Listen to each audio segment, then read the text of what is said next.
Please welcome to the stage Charisma Bisma, who is the founding member of Students for Bernie. Woo!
Good afternoon, everyone. Thank you all so much for being here, and we really apologize for the delay. The senator is here. He's just addressing the folks who couldn't make it inside. We've got a really packed house. He wanted to make sure to stop by and say hello before he comes in to talk to all of you. So, yeah.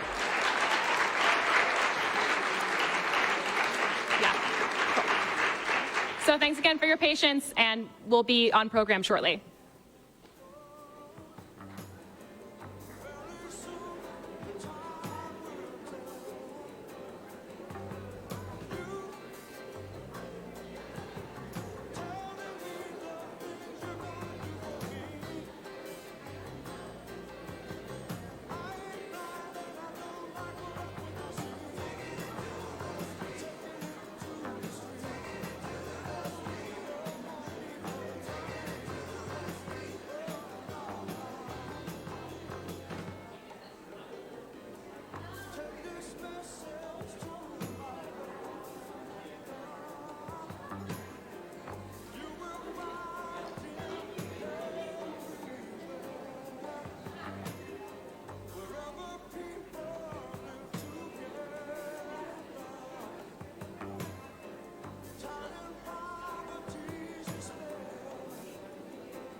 All right, folks. Now let's actually welcome to the stage Charisma Bisfam.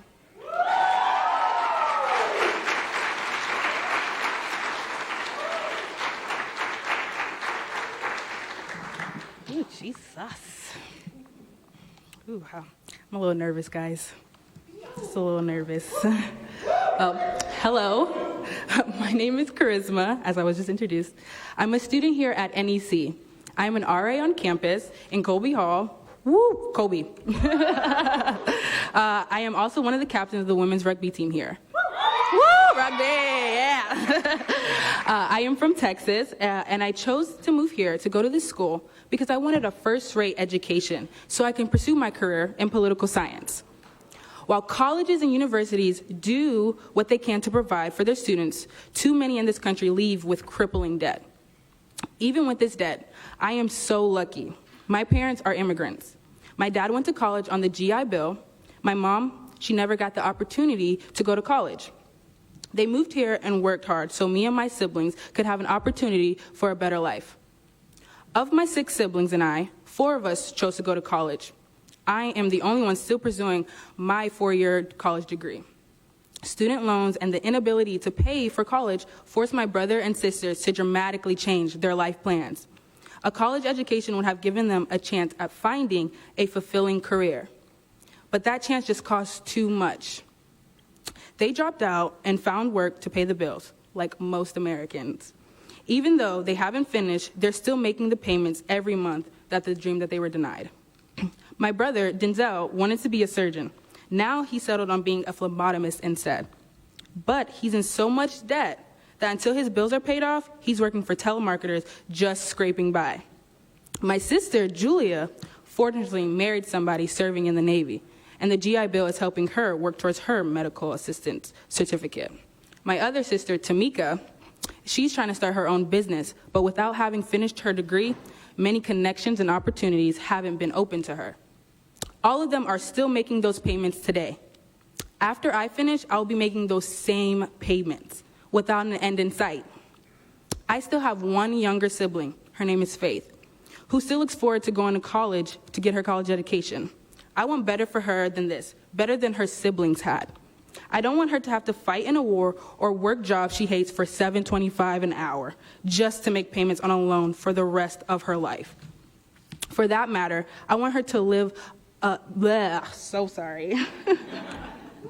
I want her to live in a world that she can enjoy without worrying about few companies destroying our livelihood and the planet just for a few extra bucks. I want better for her. I want better for all of you and for your families. And that's why I'm here, fighting as hard as I can to start a Student for Bernie chapter here on campus.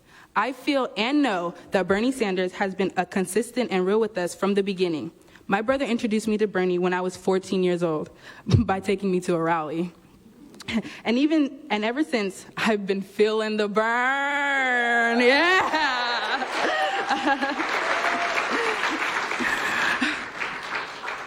Bernie has inspired me to become an activist. His policies on student debt, his Green New Deal, his demand on a livable $15 minimum wage, and Medicare for All are just a few of the reasons that I am so honored to introduce Bernie Sanders, the 46th President of the United States of America. Thank you.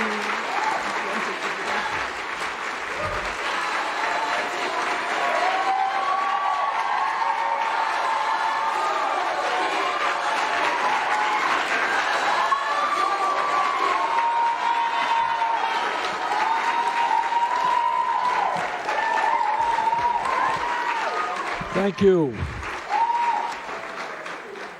Oh my God, we got people upstairs as well. We got people outside. All right. Thank you very much, guys. Let me thank all of you for being here today.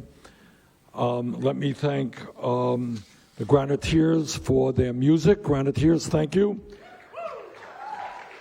And let me thank Charisma for that very kind introduction. What I want to do is chat for a little bit, and then we'll open it up to questions and your comments. And let me begin by saying that I sincerely wish that I can come before you and say, you know what? As president, I think we'll tinker around the edges. We'll do a little of this and a little bit of that, and that will solve our problems. I wish I could tell you that. That ain't true. The truth is that we are living in an unprecedented moment in American history, and we need an unprecedented response. And as president, I will be an unprecedented president.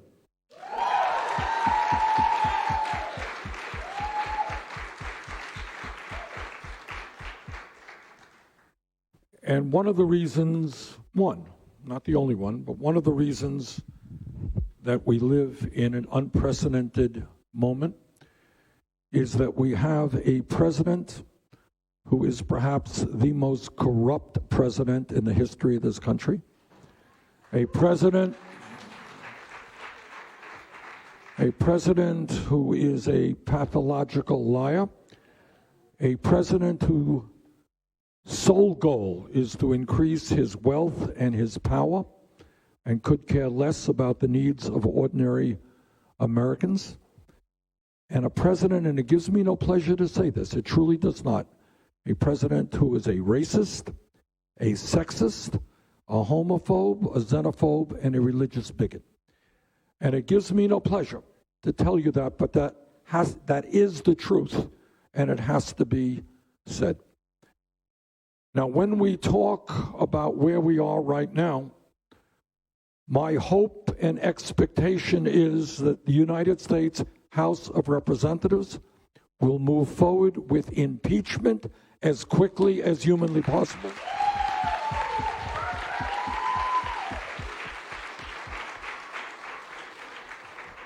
And this afternoon, I say to Mitch McConnell, the Republican leader, if the House impeaches Trump, bring the trial to the Senate immediately. Don't dither around.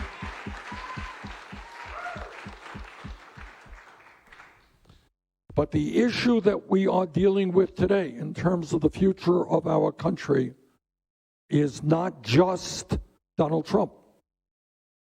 We are dealing with a corrupt political system. And that is a system. Now, we are all from New England. We're here in New England right now, and all of us know that in New England, going way, way back, you had town meetings like this. And I suspect this town has meetings like this. And people come out and they vote on the budget and they argue with each other, and one person, one vote is what decides the issue. What we are living under right now is the tyranny of a billionaire class, which as a result of Citizens United is able to spend hundreds of millions of dollars to buy elections. And as president, we're going to put an end to billionaires buying elections.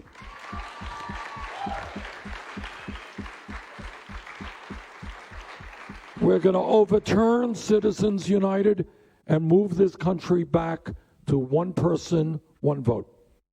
Number two, and this is an issue that you don't hear talked about on television or in the corporate media, and you have to ask yourselves why.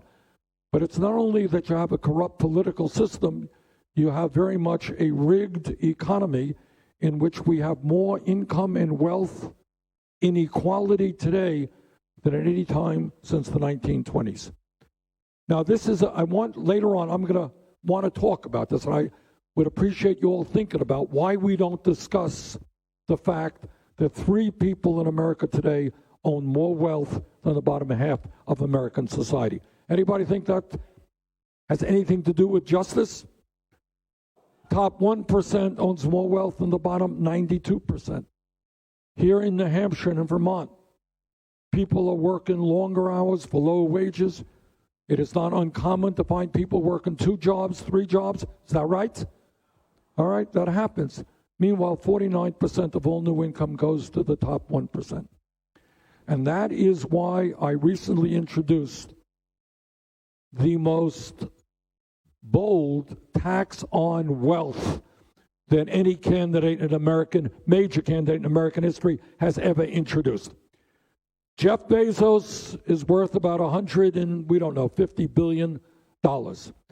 And my tax on wealth would ask him to pay a mere $9 billion a year more in taxes.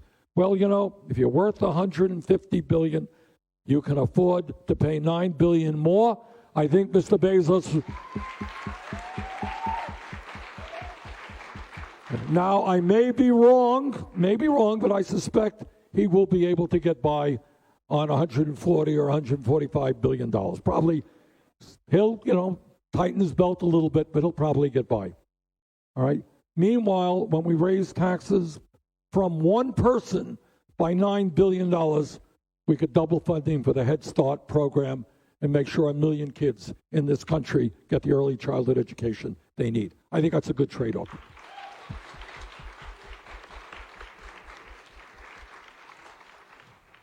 But it's not just inequality, it is the serious anxiety that so many of our people are facing in this country right now. You got half of the American people today living paycheck to paycheck. Everybody know what I'm talking about? Paycheck to paycheck? Okay, that means if your car breaks down and you don't have the $500 to fix it, you don't get to work. You don't get to work, you get fired. You get fired, you don't have the income you need to take care of your children or pay the rent. Half of the people in this country today are paying it's not half of the people, but you got millions of people in this country spending 50% of their limited incomes on housing. You got 500,000 people sleeping out on the streets tonight. We have got to create an economy that works for everybody and not just the top 1%. And a lot of ways that we can address that. But one way is we are going to raise that minimum wage to at least $15 an hour. We're going to have equal pay for equal work. Women should not make 80 cents on the dollar compared to men.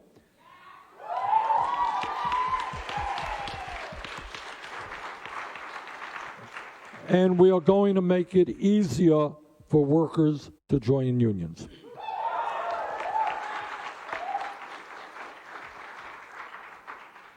Now, 4 years ago, when I said exactly that here in New Hampshire, it was considered to be a radical idea. Ain't such a radical idea today. 7 states and the U.S. House of Representatives have voted to raise the minimum wage to $15 an hour. And as president, we're going to make sure that $15 an hour is the minimum wage in every state in this country.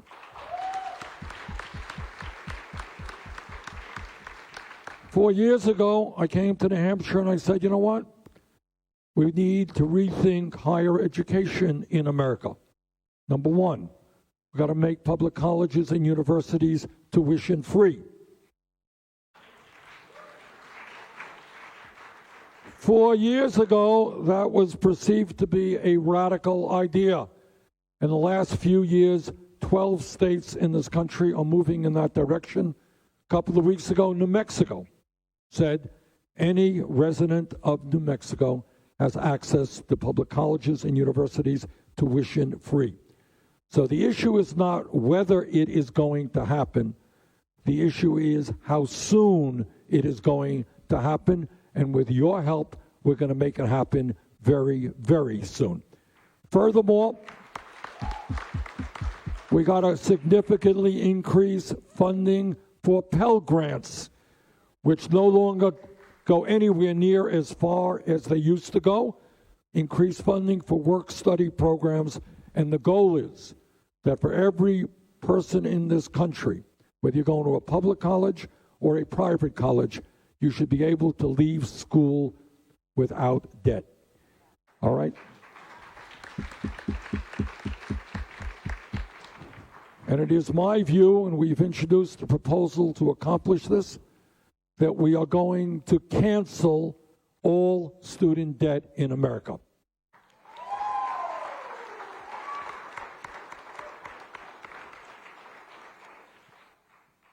What our campaign is about, and we're asking a lot from the American people. We're asking people to think big, not small. Now, when I say cancel all student debt, every editorial page in America will attack me. It's too radical, it's unaffordable, and all that stuff.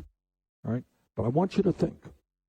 Think about having a government that represents working families and not just the 1%.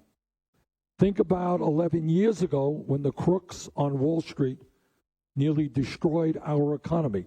And you know what their punishment was? They got bailed out. That was their severe punishment.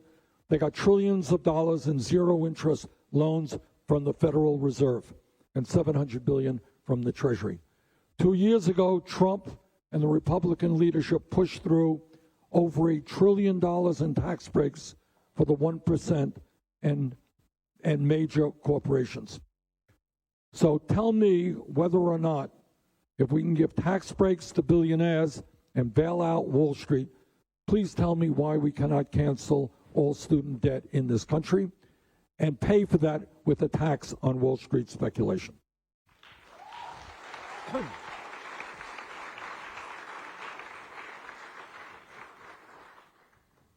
And I hope you'll all be thinking about health care and the issue of health care. Question, think about it. Is health care a human right or a privilege? Is it a human right? Raise your hands. How many people think it is not a human right? Okay, well, it's unanimity of thought in this room at least. And in fact, most Americans believe that. And yet we are the only major country on earth that doesn't guarantee health care to all people as a right. And we spend twice as much per person on health care as do the people of Canada or most European countries who guarantee health care to all people. Why is that?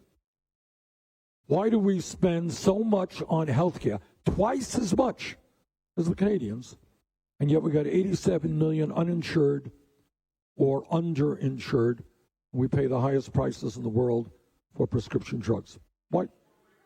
Greed. All right, you got it in one word. Greed on whose part? On the healthcare industry. All right, so listen to this. And again, you don't see this much on TV. We got 87 million uninsured or underinsured, including many people in this room, okay, who have high deductibles. Maybe you can't afford out-of-pocket expenses. You delay going to the doctor. Anybody know how many people have died in the last year because they don't get to a doctor when they should? 30,000. Okay, 30,000 people. Many others get much sicker than they should have been. They end up in the hospital and so forth. Last year, the top 10 drug companies made $69 billion in profits while charging you by far the highest prices in the world for prescription drugs. 1 out of 5 Americans cannot afford to fill the prescriptions that doctors write. How insane is that? How do you have a healthcare system when you go to the doctor writes out a prescription, you can't even afford to fill it? But the drug companies made $69 billion in profits. I went to, a couple of months ago, I took some folks from the Midwest into Ontario, Canada, to buy insulin. They were diabetics. Does anybody here know anybody who is diabetic, or are you diabetic yourself? You guys dealing with insulin? Dealing with insulin? Price of insulin in Canada is 1/10 the price, same exact product. 1/10 the price. Why is that? How does it happen? More than greed. It is greed, but it's something else. It gets back to a corrupt political system. How come the drug companies can charge us any prices they want? That's right. Exactly right. The government has done nothing. So if you walk into a pharmacy tomorrow and you say, hi, I want to refill my prescription. I've had this prescription for 10 years. And the pharmacist says, oh, I'm sorry, prices have doubled. Perfectly legal. They can charge you anything they want. And let me be clear about this one, knowing a little bit about the drug companies. You're dealing with greed, but you're dealing with more than greed. You're dealing with outright corruption and price fixing. All right, so you got a handful of drug companies who control production and in often in collusion, raise prices together. And as you know, I mean, you can know where the drug companies are. Some of you may be following the issue on opioid addiction and the trials that are now this state attorneys from all over the country have sued the opioid manufacturers. And this is why they sued them. They sued them because they knowingly was selling products to people that was addictive. And they were making a fortune doing that, and they continue to do that. And they will pay many billions of dollars in fine. But this is the mentality of an industry. Hey, we can make money selling a product to people that will addict them, maybe kill them, but so what? We can make a whole lot of money. We can charge people with diabetes 10 times more than the Canadians. The result of that is there are millions of people who ration their insulin, which is a very dangerous thing to do because they cannot afford it. So what if they die? Drug companies are making a whole lot of money. That is the corruption that we're dealing with. And that is why we need a very different system than the one we have right now. And I'm proud to tell you that the idea of Medicare for all, which just a few years ago seemed like a radical idea, once again is not so radical today because people want fundamental changes to a very broken healthcare system, and they want to move to Medicare for all, and that's what we're going to do.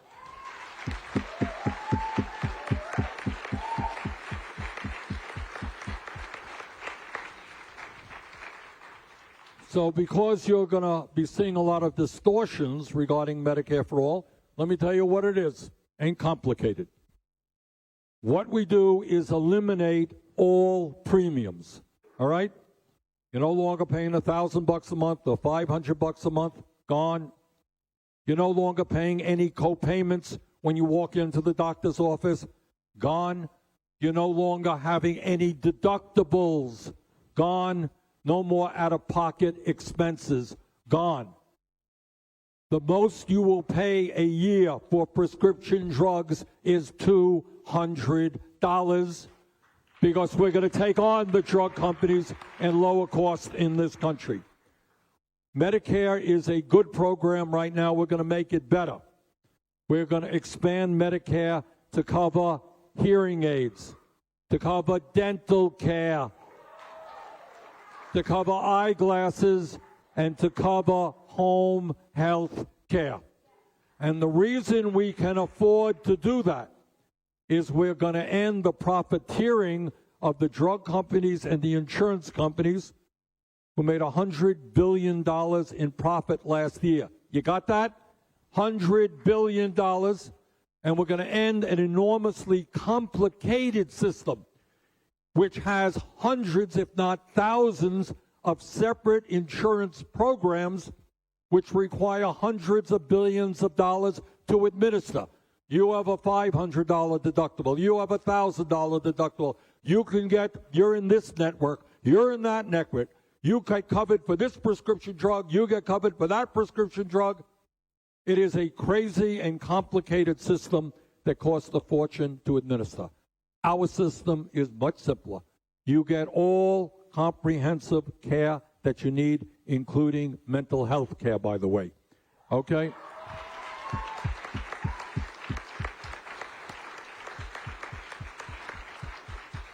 So, people say, well, Bernie, how are you going to pay for it? Well, you're already paying for it right now.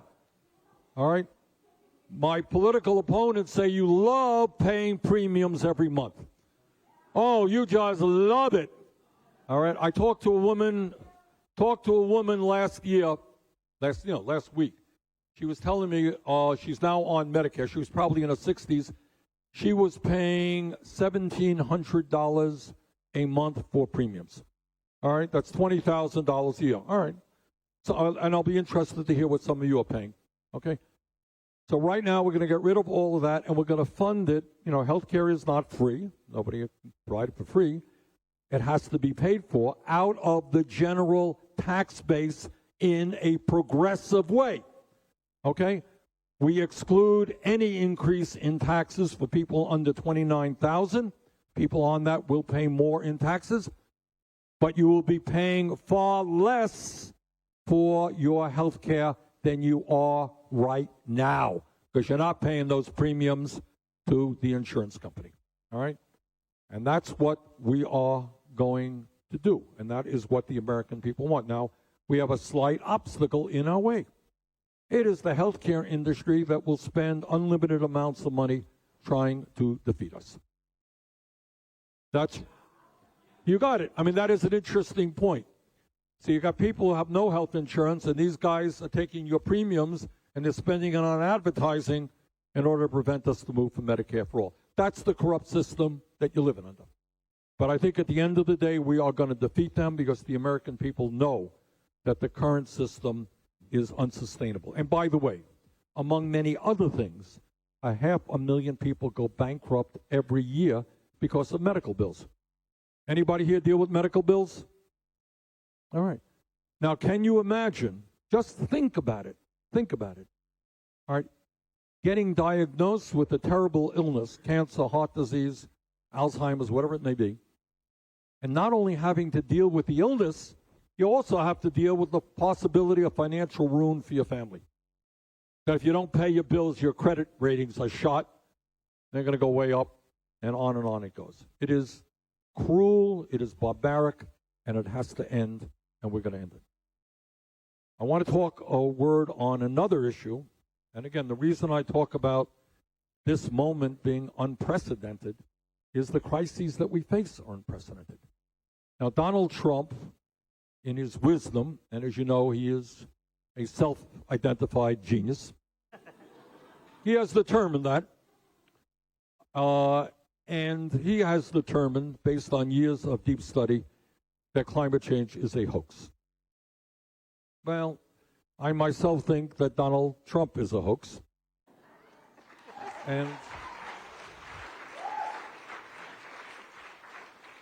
But here is what else I believe, and that is it is imperative for a president to listen to science and not just the fossil fuel industry. And you all know what the scientists are telling us, and I don't mean to frighten anybody here. You all know it. But we got to face this reality. And what the scientists are telling us is not only that climate change is real, that it's caused by human activity, but it is already causing devastating problems in the United States and all over the world. What we are looking at now and what the scientists are telling us, it will only get worse and exponentially worse in the years to come unless we address this issue. This is what we're looking at. You're looking at rising sea levels, which will impact coastal communities all over America and around the world. You're looking at parts of Miami being underwater in several decades and other major cities in America. You're looking at seawater coming into agricultural land, destroying crops and aquifers where people get their drinking water from. You're looking at more drought. I was in a town called Paradise, California. You're familiar? Remember what happened in Paradise? Paradise is a small town in California, and there was a terrible, terrible drought there a couple of years ago. And there was a wildfire that swept through the town of 26,000 people, killed 86 people, destroyed something like 18,000 structures, and will cost about $16 billion to rebuild. One small town in California. We have increased frequency and severity of forest fires all over the West. We have drought in Australia, in India, in Pakistan, heat waves throughout Europe. As we speak, there is a forest fire raging in Bolivia. That is what we're looking at. We're looking at not only extreme weather disturbances where the intensity of the rainfall will increase. You're looking at people dying from diseases that are carried by mosquitoes who are going to hang around a lot longer as the earth warms up. So we got a huge crisis on our hands. Scientists tell us if we don't get our act together within the next 12 years, that the damage done will be irreparable. And that is why I am proud to tell you that we have introduced a proposal that listens to the scientists. It is the most comprehensive and aggressive climate change proposal ever introduced by any candidate for president, and I suspect any federal candidate at all. And that is, we transform our energy system away from fossil fuel to energy efficiency as soon as humanly possible. We create up to 20 million good-paying jobs in the process as we retrofit millions of buildings throughout this country, as we move our transportation system to electricity, as we invest significant sums of money into wind, solar, geothermal, and other sustainable energies. As President of the United States, what I will do is not only lead the fossil fuel industry, but bring the world together, hopefully, to make them aware that instead of spending $1.5 trillion every single year on weapons of destruction designed to kill each other, maybe we should pool our resources and fight our common enemy, which is climate change.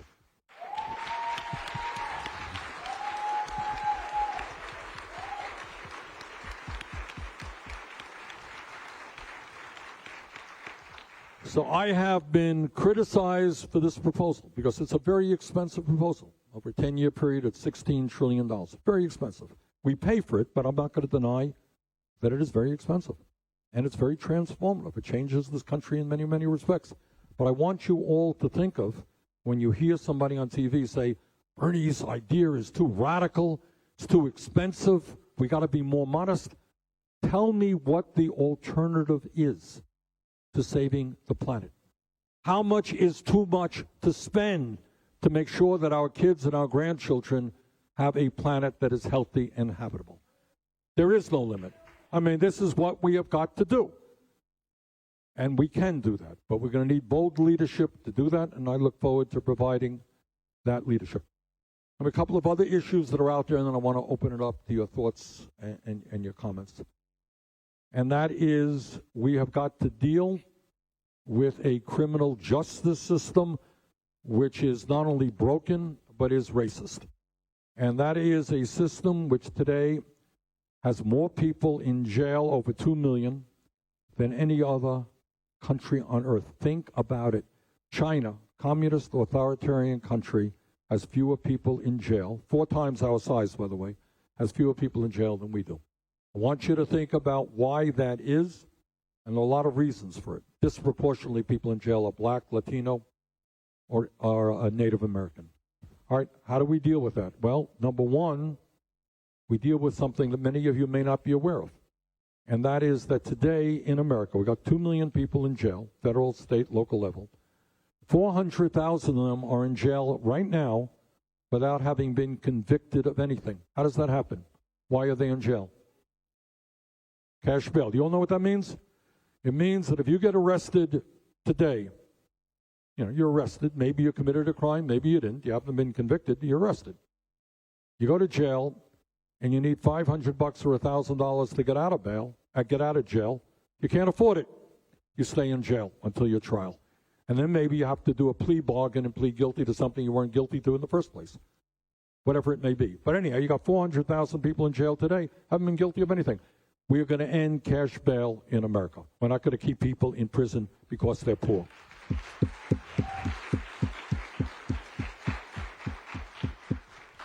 We are going to end the so-called war on drugs.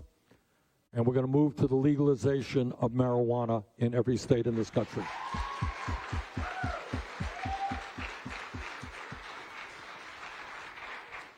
And we are going to expunge the records of those people arrested for possession of marijuana.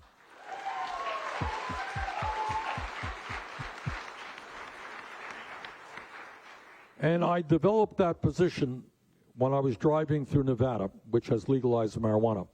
And there are these big billboards down the roads in Nevada, put up by large corporations which sell marijuana. And they say, go to this place to buy hemp and get your marijuana. And I was thinking, here they are, corporations selling a product for which people are in jail today for doing exactly the same thing. And that's why we have to expunge the records of those people arrested for possession of marijuana. All right, there's a lot else. We're going to end private prisons in America. Corporations should not make money for arresting people. There's a lot else we got to do. And there's another issue out there that we got to work on hard. And that is, we have a president who, because he is a racist, is now demonizing undocumented people in this country, Latinos in particular, but people in general. And instead of demonizing the undocumented, we're going to move to comprehensive immigration reform and a path toward citizenship for 11 million people.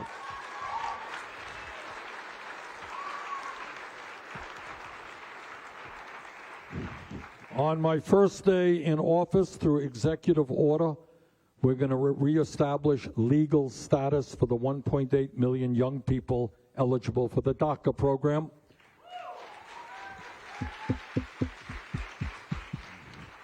And together, we are going to develop a humane, underline humane, border policy, which does not have federal agents snatching babies from the arms of their mothers or locking up children in cages.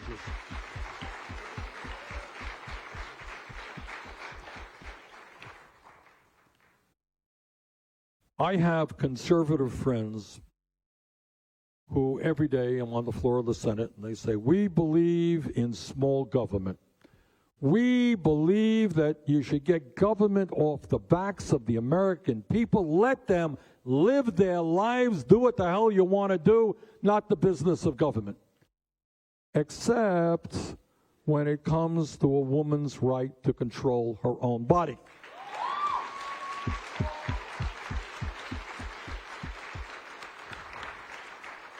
Somehow, on that issue, they think it is appropriate for politicians at the local, state, and federal level to tell every woman in America what she can do in terms of some of the most painful and personal decisions she has to make. So let me make a promise to you today. Not only do I have a lifetime 100% pro-choice voting record, but I will never, ever nominate anybody to the Supreme Court of the United States who does not support 100% Roe v. Wade.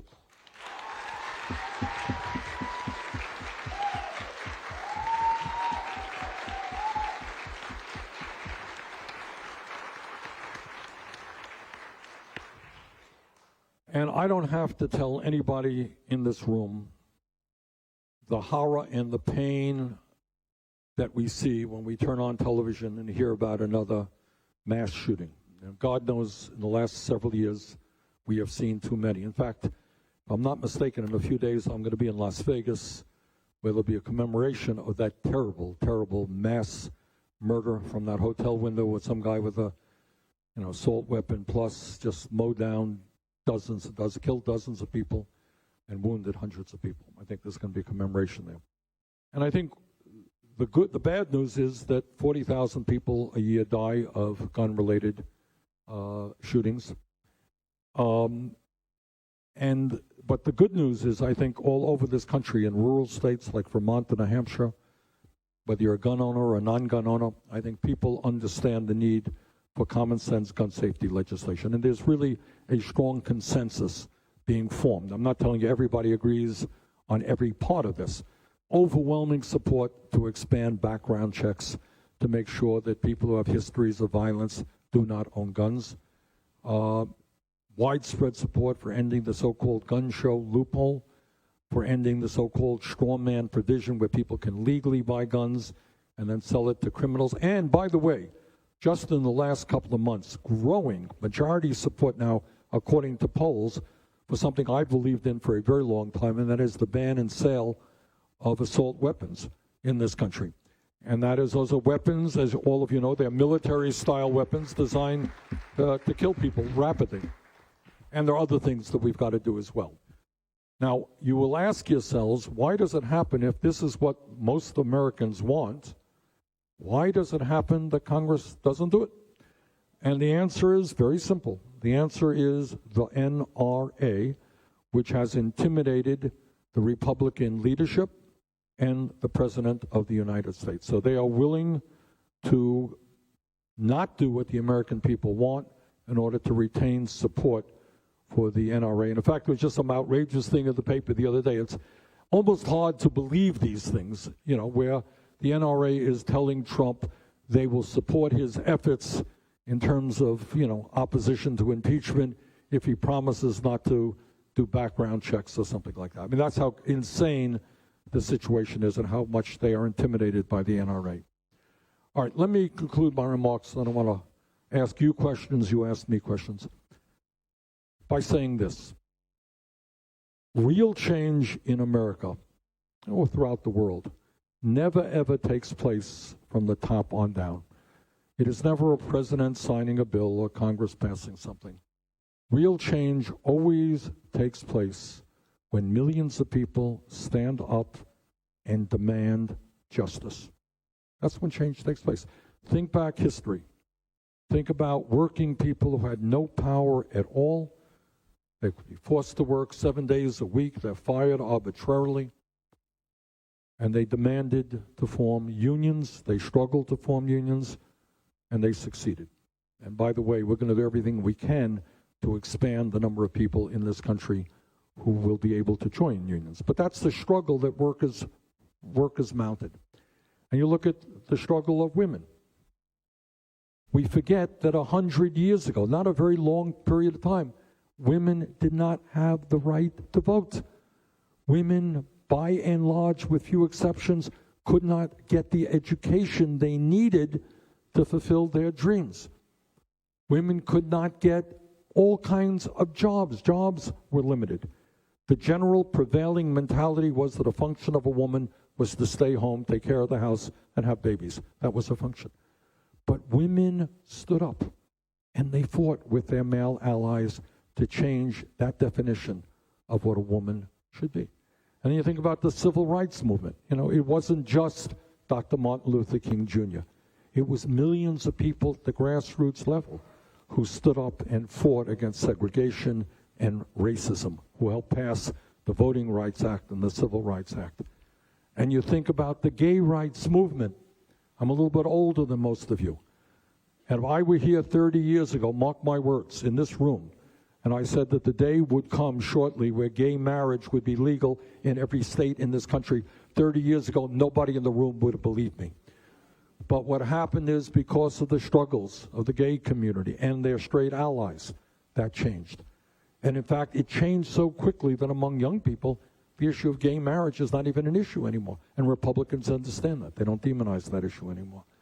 And the environmental movement. Think about what's going on just in the last week when people all over the world marched to demand that government address the crisis of climate change. So here is my point. We are in an unprecedented moment, and it goes beyond the vulgarity and the corruption of Donald Trump. You are living in a society, in a nation, where a handful of billionaires have extraordinary wealth and power over the economic and political life of this country. And the only way that we can do the things that have to be done, health care for all, making college available to all, rebuilding our crumbling infrastructure, protecting a woman's right to control her own body, raising the minimum wage to a living wage, criminal justice reform, immigration reform, gun safety legislation. The only way that we accomplish these goals is when millions and millions of people stand up and demand economic justice, demand social justice, demand racial justice, demand environmental justice. And that is what this campaign is about. What my campaign, how my campaign differs from other campaigns is, of course, I'm here to ask for your help to win here in New Hampshire, to win the nomination. But I am asking for something more. I am asking you, and this is a hard ask, and some of you may be uncomfortable with it, but I am asking you to help us make a political revolution in this country where we tell the 1% and we tell Wall Street and the insurance companies and the drug companies and the military-industrial complex, and the fossil fuel industry, and the prison industrial complex, and the entire 1%. What we are telling them is we demand an economy and a government that works for all of us, not just the people on top. That's what I'm asking of you. All right, appreciate your help on that.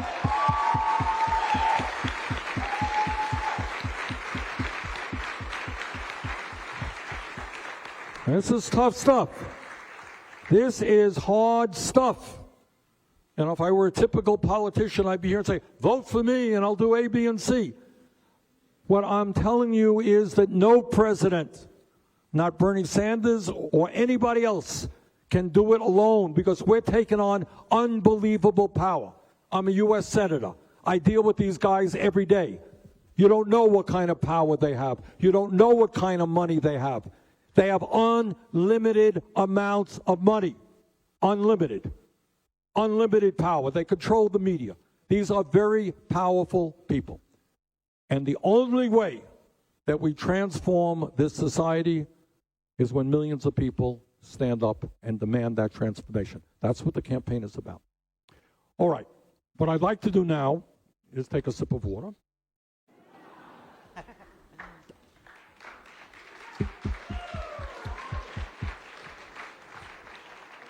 And then what I'd like to do, because I love meetings like this, I want to ask you a question, and then you ask me a question, all right? All right. I have found, as I have had 80,000 of these meetings all over the country, it's an exaggeration, not quite, but many of them, that there are issues that people feel comfortable talking about. There are issues that people don't feel comfortable about. And one of the issues that people don't feel comfortable about talking about is the issue of income and wealth inequality. So I mentioned to you what is true, is you got 3 people in America owning more wealth than the bottom half. You got a top 1% owning more wealth than the bottom 92%. You got in the last 30 years, the top 1% seeing a $21 trillion increase in their wealth, while the bottom half saw a decline in their wealth. Why are people uncomfortable talking about that issue? That's my first question to you. Help me out here. Yes, sir. Stand up. We got your mic right there. Tell us your name.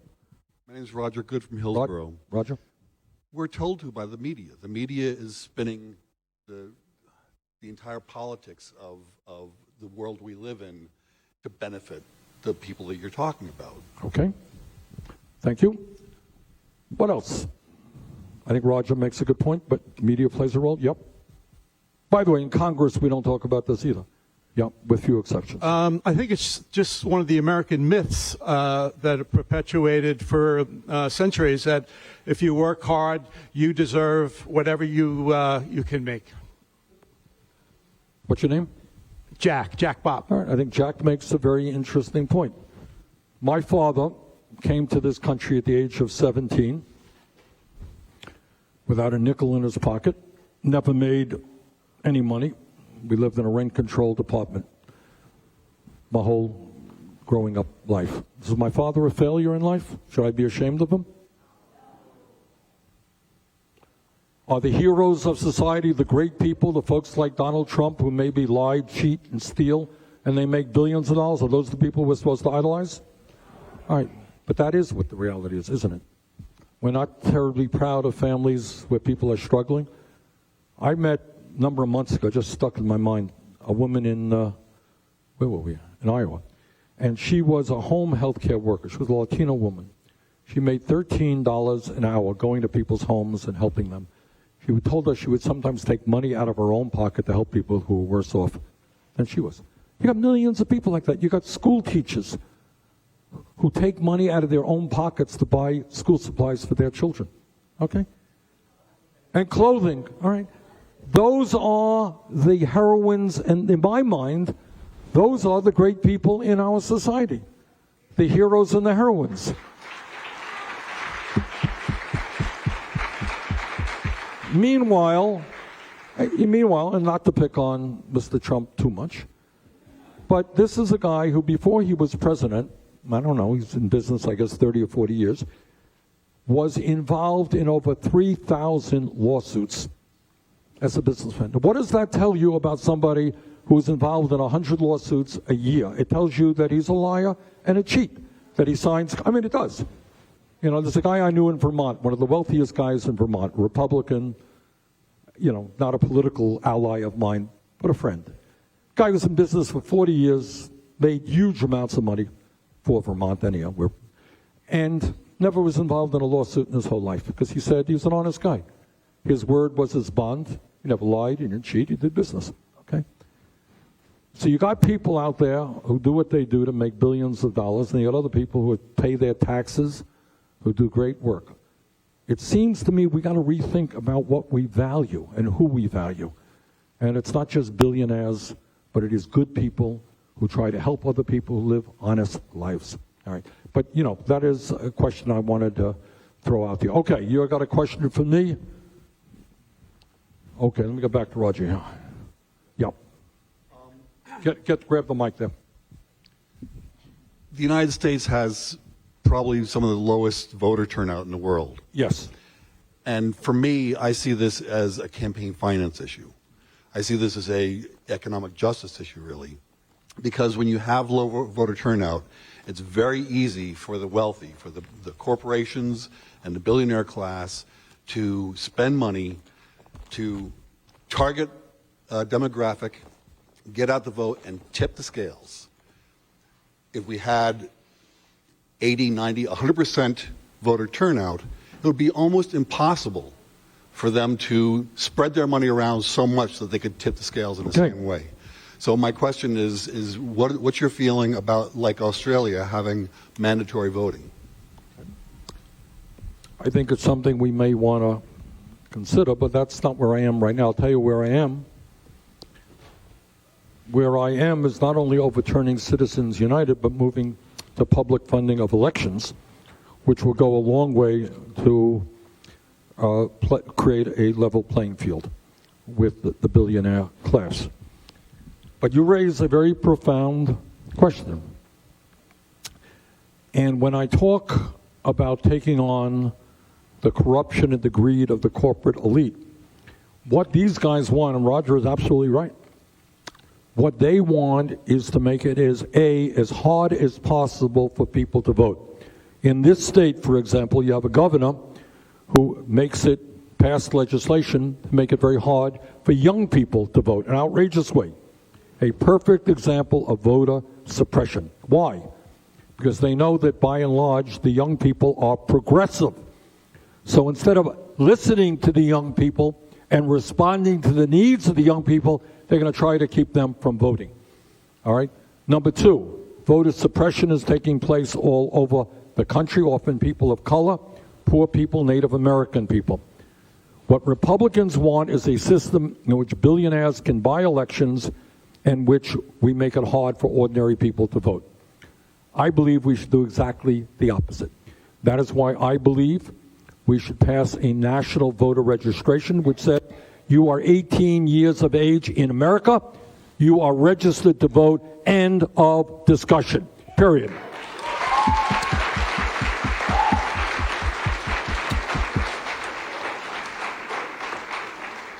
And what we are working on very, very hard in this campaign is to register as many people, especially young people and working people.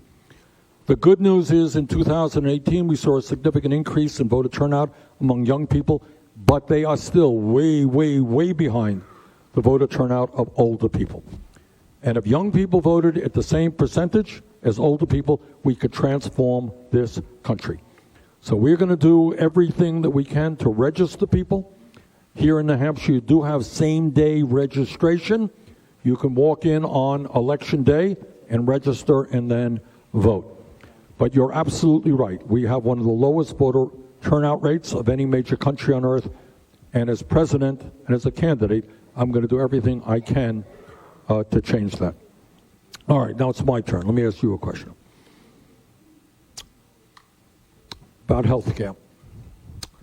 All right, tell me, do you know of people, tell me some stories about people who have been impacted by the current healthcare system in terms of not being able to access care or leaving or being deeply in debt or spending more than they should. Who wants to talk about it? I see a woman way in the back there.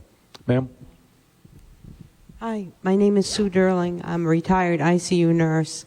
I saw people have to spend hundreds of thousands of dollars being hospitalized in the ICU because they couldn't afford their medications, because they couldn't afford dental care. I saw people die because they couldn't afford dental care. Sue, is your name? Yes. All right. Sue makes a very profound point, and that is when you have a dysfunctional healthcare system, it is not only cruel, it is stupid from a financial point of view. When people cannot afford the medicine they need, they get sicker. And when they get sicker, they end up in the emergency room, which is the most expensive form of primary care. Or maybe they are forced to go to the hospital and get a $50,000 bill, which could have been prevented if they had access to the medicine they needed and the treatment they needed in the first place. People often will get infections if they don't have the dental care they need. It could spread to their heart, could spread to their brain. And yet affordable dental care is very hard to come by in the United States. And that is why our Medicare for All program includes dental care, because it is basic health care. I don't know how you're not included in there. But Sue's point is a very important point. We waste an enormous amount of money because we don't allow people to go to the doctor's office when they should. Okay, other thoughts on personal stories? Sir. Okay. Hi, my name's Walter Kahn. I actually graduated from NEC in '85. So my story is that in October I lost my job, lost my health care. I'm just getting it back in a couple weeks, the first of the month, and next week actually. My doctor, actually, I've got lesions on my ankles, and he actually gave me a referral to a surgeon right before I lost my my health care. So I have not been able to talk to a surgeon because I'm afraid how much it's going to cost me. And my doctor told me that I need to use my cane all the time now. And I'm just afraid of going when I get my health insurance because I'm afraid that it's going to be a lot worse now. And that's why I support you and I support Healthcare for All. So thank you. Thank you.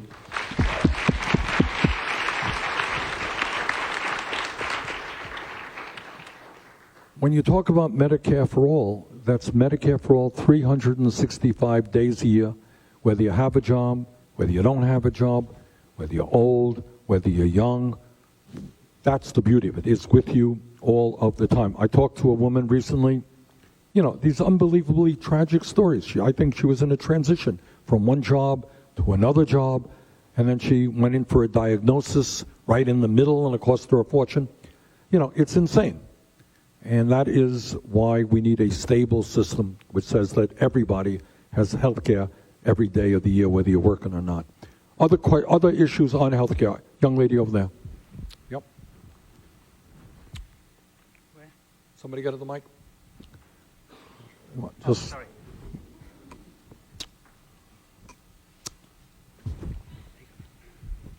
Hello, my name is Mariah. I'm a student here currently at NEC. Your name is Mariah? Mariah. Right, okay. I am over $10,000 in medical debt. I had to quit my dream job working for the Disney Corporation because I got so sick I couldn't do my job anymore. When I came back here, I was jobless. I was kind of living with what I had left from being kind of given money from my parents and also given money from being full-time, and I had insurance through the company at the time.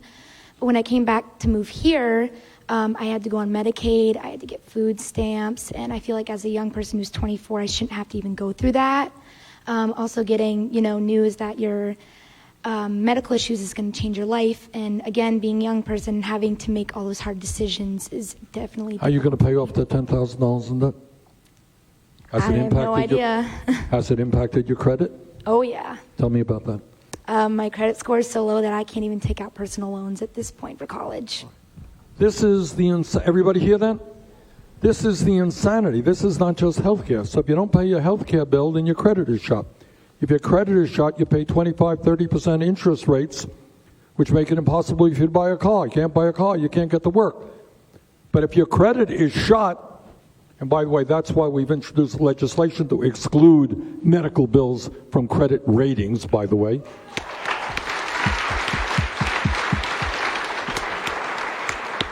But, I mean, what terrible crime did this young lady commit? What, she ran up a medical bill because she was sick? Is that a crime in America? Not that I heard of. And yet she's being punished. In the same way that young people who leave school with $50,000 in debt can't pay that, they're being punished as well. That means we change the priorities of this country, the value system of this country. All right, maybe one last comment on health care, and then I'll, yeah, right. Oh, my God, all right. Yes. Yeah, be loud. My name is Arthur Davison, and I'm from California, and growing up in part of the ghetto, my cousin broke his wrist really bad and had to go through extreme pain. And his mother couldn't afford the pain medicine that he needed for him to go to sleep with. And sadly, they had to resort to buying it from other dealers and drugs, and confiding in the gangs and local gangs, violence, and that's just horrible in my opinion, because just like her, it's in a different perspective. Yep. And how do you break a limb and go to the hospital and ask for help and they can't provide it to you, but then you get arrested because you try to find it in another way? Like, how are we supposed to provide for ourselves and make sure we're okay? And at the same time, weed industries can sell weed and marijuana, but my cousins are still in jail for selling weed 30 years ago. Like, how are we going to fix this? And your plan, when are you going to start this? And when are we going to know for sure when it becomes official? Okay, well.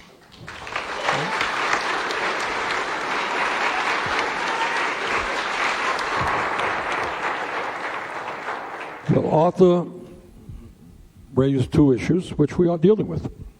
And I'll answer his last question on that. Number one, the insanity of somebody in pain not being able to get the medication that they need and having to resort to illegal means to get pain-killing medicine. That's insane. And second of all, the point you made is a good point. I thought I touched on that a little while ago. And that as you have large corporations now who are making many millions of dollars selling marijuana, while at the same time we have people in jail for selling marijuana. Doesn't make a lot of sense to me. And that's why we're going to expunge the records of those people who are in jail for selling marijuana. But, the last question, when do we do this? Well, I'm going to do it as fast as I humanly can. But I can't do it alone. I'm not here to lie to you, Arthur. Can't say I'm going to do it all tomorrow. I need the support of the American people to stand up to the greed of the drug companies and the insurance companies. We need the support of the American people to decriminalize or legalize marijuana and expunge the records. But these are very high priorities for me, and we're going to work on them as quickly as we humanly can. Okay, whose turn is it? Your turn, all right. All right, let me guess this. I'll get to you in a minute. Yeah, gentleman right here.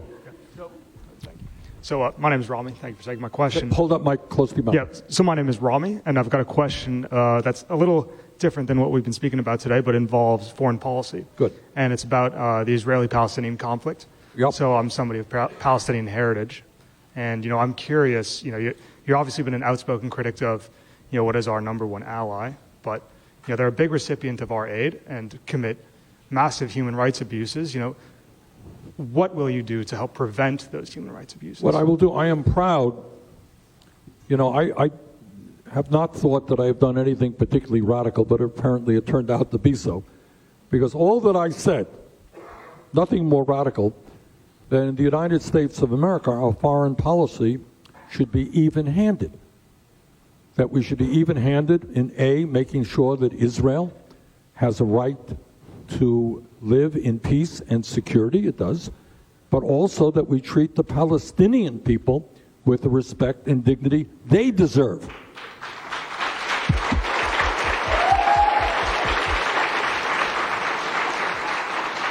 It's all I've ever said, but it turns out in the context of American politics to be fairly radical. And the other thing that I said, and I who am Jewish, by the way, get attacked for being anti-Semitic because I said that in Netanyahu, you have a leadership there which is extremely reactionary and racist. That's what I believe. That's not being anti-Semitic or anti-Israel, it's just calling it as it is. So, to answer your question, this is tough stuff. As you know, they've been working on this for decade after decade. But as president, my job will be to bring the Israelis and the Palestinians together. And by the way, Palestinian leadership on these issues have been lacking as well. It's not like they have great leadership, corrupt often. It's very difficult. But our job is to create a level, an even-handed playing field where we treat all sides with respect, and the goal is to bring peace to the area. I have seen what goes on in Gaza, where you have, 70% of the young people are unemployed. That is unsustainable. People can't leave the community. It's unsustainable. That's going to flare up. It will. And we got to deal with those issues. We have to understand also that countries like Saudi Arabia, which are murderous, corrupt regimes, are not our friends and our allies. All right?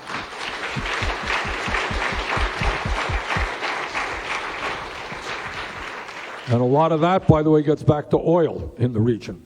So, but that's what we'll do. Our job is to respect and try to cultivate democracy and human rights all over the world, to end the racism that we see all over the world, to try to, unlike Trump, who wants countries to spend more on the military, I want countries to spend less on the military, more on human needs. Okay. All right, my turn. Public colleges and universities, should they be tuition free? Why? All right, stand up. Give that woman one more. Get her a microphone. Stand up. This is a really big issue. We have so many major issues in this country, and for us to not even be able to educate, there are so many countries that would be embarrassed to say that people aren't able to afford school. And in this country, we have so many people who aren't able to. And, like Charisma said, her siblings are in debt, and they don't even have a career to go to. And we don't deserve that. We're a big country. We can take care of each other. And why not pay for our neighbor's school? Why not pay for our neighbor's health care? It makes no sense to me. We should look out for each other no matter what. And everybody should be educated. There's just no excuse. There's just no excuse. Thank you. Excellent.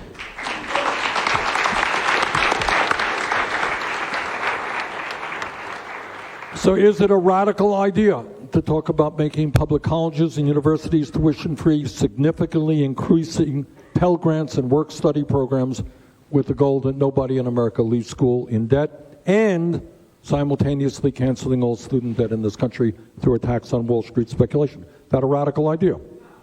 All right, tell me why not. I get criticized every day for it, so go on. Hi, I'm Brenton. How can our country move forward if our future generations are not educated? That's a short and succinct answer, makes the point, especially in a changing economy when the young people need skills that their parents did not need. Okay. So my name is Sean. I was wondering, you were talking about raising minimum wage. So would the cost of living lower, or how would that work? Because I know people cannot afford to pay their bills with the minimum wage they are getting. Minimum wage now is a scandal. It hasn't been raised, if my memory is correct, in about 10 years, when the cost of everything has gone up, obviously. Nobody in any state, look, there are areas in San Francisco, it's very expensive. Here it's less expensive, but nobody makes it on $7.25 an hour. I met a woman a couple of weeks ago raising 3 kids on $10 an hour. She can't make it, okay? So what we have got to do is raise that minimum wage to $15 an hour. Now, my critics will say and I think they're dead wrong on this because we have seen states and communities raise the minimum wage. Oh, then the cost of everything will go up. Well, meanwhile, they don't have any problem in giving their CEOs $20, $30 million a year. They don't have any problem with stock buybacks by the billions of dollars, which benefits the wealthy and the stockholders of their corporations. So one of the major stories of the last 30 years in this country, or 40 years, has been the following. 45 years ago, the average worker in America was making exactly today, despite all the growth in productivity and technology. Everybody here is producing a hell of a lot more than workers 45 years ago. Guess what? You're not making a nickel more on average. Not a nickel more than workers did 45 years ago. How's that? And there are a number of reasons for that. One reason is minimum wage has not gone up. Other reason, an attack against workers' unions. Another reason is the loss of many good-paying jobs as companies have shut down in America and gone to low-wage countries abroad. And as president, I intend to address all of those issues. All right? I'm not going to tell you that $15 an hour is going to make you rich. It is not. But it may help you not having to pay 50% of your income for housing. It may enable you to put aside a few bucks for a vacation. That should be the minimum wage in this country as we attempt to get better paying jobs. All right, I got to get going here, but let me just say this. Thanks all for being here. And I'm asking a lot of you. I'm asking what no other candidate is asking of you. I'm asking for your vote. I'm asking for your help here in New Hampshire, and I think we stand a great chance to win here in New Hampshire. But I'm asking something even more for you. And I'm asking your help the day after we are inaugurated to stand with me as we address these issues and we take on the greed and the corruption of a corporate elite that thinks they are entitled to rule this country. I happen to hold an old-fashioned idea. I think it's ordinary Americans who should rule this country and not just a handful of billionaires. So thank you all very much for being here.